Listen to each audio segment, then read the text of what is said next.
Hello students, आपका स्वागत है। आज हम अनुप्रास अलंकार को पढ़ेंगे, तो शुरुआत करते हैं। इसका लक्षण है वर्ण साम्यम अनुप्रास है। वर्ण साम्य में अनुप्रास है कि जहाँ वर्णों की समानता हो वहाँ अनुप्रास अलंकार होता है। यहाँ वर्ण का अभिप्राय व्यंजन से है कि जहाँ व्यंजनों की समानता हो, अर्थात एक व्यंजन अनेक बार आ सकता है और अनेक व्यंजन भी अनेक बार आ सकते हैं। इसका हम उदाहरण देखते हैं। वहन्ति, वर्षन्ति, नदन्ति, भान्ति, ध्यायन्ति ही, नृत्यन्ति, समाश्वसन्ति, नद्यो घनः, मतगजाः, वनान्तः, प्रियविहीनः, शिशिनः, प्लवंगः। तो पहले इसका अर्थ करते हैं। यहाँ जो ये ऊपर का शब्द है और ये जो नीचे का शब्द है, ये एक दूसरे के साथ जुड़े हुए हैं। जैसे नद्यो वहन्ति, नदियाँ बह रही हैं। घनाः वर्षन्ति, बादल बरस रहे हैं। मत गजाः नदन्ति, कि मदमस्त हाथी चिंगाड़ रहे हैं। वनान्तः भान्ति, वन से शोभित हो रहे हैं।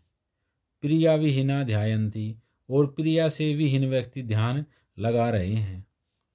शिखिने नृत्यन्ति, मोर नाच रहे हैं। प्लवंगः, की चंचल अंग वाले बंदर समाश्वसन्ति, एक दूसरे पर विश्वास कर रहे हैं। ये तो इसकी व्याख्या थी। अब यहाँ अनुप्रास अलंकार कैसे है उसको देखते हैं। तो स्टूडेंट्स यहाँ देखिए, यहाँ न और तय की आवृत्ति बार बार हो रही है। जैसे या वहंती में न और तय आए हुए हैं, वैसे ही वर्षंती में न और तय आए हुए हैं। इसी तरह नदंती में भी न और तय आए हुए हैं। इसी तरह से भांति में भी न और तय आए हुए हैं। इसी तरह से ध्यायंती में न और तय आए हुए हैं। इसी तरह से नृत्यंती में न और तय आए हुए हैं। तो आप यहाँ देख सकते हैं कि न और तय की आवृत्ति बार बार हो रही है, इसलिए यहाँ कौन सा अलंकार हो गया? अनुप्रास है। तो स्टूडेंट्स, आपको परीक्षा में कैसे लिखना है? आपको परीक्षा में इस तरह से लक्षण लिख करके उसका लक्षण लिखना है। और यहाँ पर ये जो का है, इसका अभिप्राय है ये काव्य प्रकाश से लिया गया है। आप किसी भी ग्रंथ से उसका लक्षण लिख सकते हैं, वो आपके ऊपर डिपेंड करता है कि आपको कौन सा याद है कौन सा नहीं है, वो आपको देखना है। उदाहरण भी आप कौन सा भी लिख सकते हैं, ये जरूरी नहीं कि जो मैंने समझा आप वही लिखिए। आपको जो याद हो आपको वही लिखना है। तो पहले लक्षण लिखना है इस तरह से, फिर उदाहरण लिखना है इस तरह से। आपको अलग से कुछ लिखने की आवश्यकता नहीं है, क्योंकि जो हमारे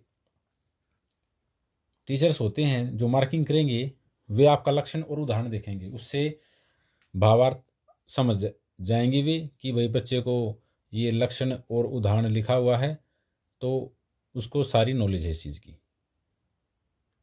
जैसे मैंने लिखा है तो आप भी परीक्षा में ऐसे ही लिखें, और कुछ लिखने की आवश्यकता आपको नहीं है।